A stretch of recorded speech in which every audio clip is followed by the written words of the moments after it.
Hello there, it's Dan again. In this video, I'm going to explain ways that we can give constructive feedback to our learners. We will be setting them tasks, assignments and activities throughout their journey with us. We've got to make sure that any information that we give back to them is going to be useful. Before we do that, we must make sure it's all one-to-one and it's confidential. You don't want to be sharing it with other learners. It will make everybody feel uncomfortable and it isn't professional. We've got to make sure all of our feedback is non-judgmental. We are judging the work that's produced, not the candidate. So things along the lines of, and expressions along the lines of saying, oh, you should be doing better than this, you're a manager of a large supermarket, or something along those lines, isn't good. It ruins self-esteem for the candidate and we just can't be doing it. We've got to make sure it's always supportive, that the candidate knows exactly what they've got to do to get to that next level. And if they are struggling with something, that you are there and they can see that you're helping them out. It's got to have a clear goal. If you're telling a candidate to get to the next step, you have got to do X, Y, and Z. You've got to lay those goals down so that they know exactly what they've got to do in really simple terms and language. Now, we've got a few video clips of good constructive feedback in practice. Let's have a look at that now. So Sam, I'm just going to go over the assignment that you've handed in for me today for Unit 1. Yep. You've done a very good piece of written work for me here. A lot of time has gone into the research that you've done for this, so well done for that. Plenty of research.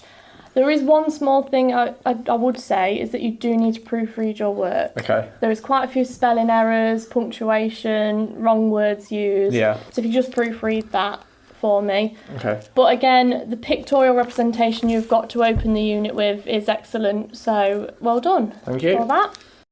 This feedback technique is known as a praise sandwich. What you do is you give a candidate something they've done really well at. You give them an area and room for improvement, something that they need to pick up on, followed by another area that they've done really well at. This is a great tool to boost motivation with our learners. 1.1 then, you have covered really well for me. You have identified competitors around your business. 1.2, however, I do just need you to go into a bit more detail about the threats that these competitors will have on your business. Okay. You've mentioned finance there, but there are a few other factors that this will affect. Yeah. So if you could just do that for me, then we'll be able to sign that unit off for you. Lovely. Now this feedback technique is known as the medal mission. What you do, you give them the medal, you tell them what they've done really well at, and then the mission is a clear goal that they have got to do in order to develop their work further. Thank you. As well as this verbal, I have got written feedback for you. Okay. Again, I've just wrote down what I've just said to you, so you've got reference if you ever forget. Fine. I just put, you need to change 1.2, just put a bit more detail in. You've got the basics there for me. Okay. And just to proofread your work. And there is a comments box here I need you to fill in just to say how well you think the unit's gone, whether you enjoyed it. Yeah, no problem. Other than that, thank you for your time. Thank you. Thank you. Okay, so what were the key features of Sam's feedback? Well, he knew exactly what he had to do immediately. There was no waiting. Laura didn't have to say to him, right, I'm going to give you this feedback, I'll give it you next week when she's in front of him. She tells him face to face and it's immediate. It is factual, it's backed up with evidence, and she points out the evidence throughout the assignment. Obviously, it was confidential, there's nobody else in the room, and it was always professional and respectful. There was no disrespect or slating Sam in any way. It was all professionally judged on the work and work alone. It was always referenced to the specific assessment criteria.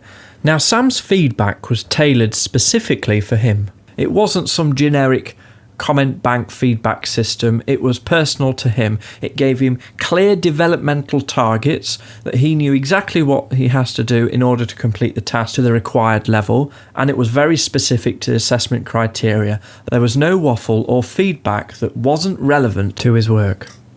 Okay, how does constructive feedback contribute to the assessment process? Now, one crucial thing is it builds learner confidence. If the learner is confident that they can do the task, they're more likely to take it upon themselves and get it done independently. We can use assessment to identify any additional learning opportunities based on what the learners have done. If you can clearly see some knowledge gaps and skills gaps, you can then feed that information to tutors or any of the delivery team to ensure that that learner has that skills gap filled. It provides us opportunities to negotiate goals with our learners. A goal that has been mutually agreed between ourselves and the learners is more likely to get remembered and therefore completed. We can produce action plans to empower the learners to get the work complete. We can always use this as well to evaluate the learner journey. Is there anything that the learner thinks that we could have done slightly differently? Or from an assessor's point of view, is there anything that the learner should have done differently in order to get a better mark? We can use the feedback and assessment process to evaluate the learner journey. Thank you very much for listening. That's the end of this tutorial.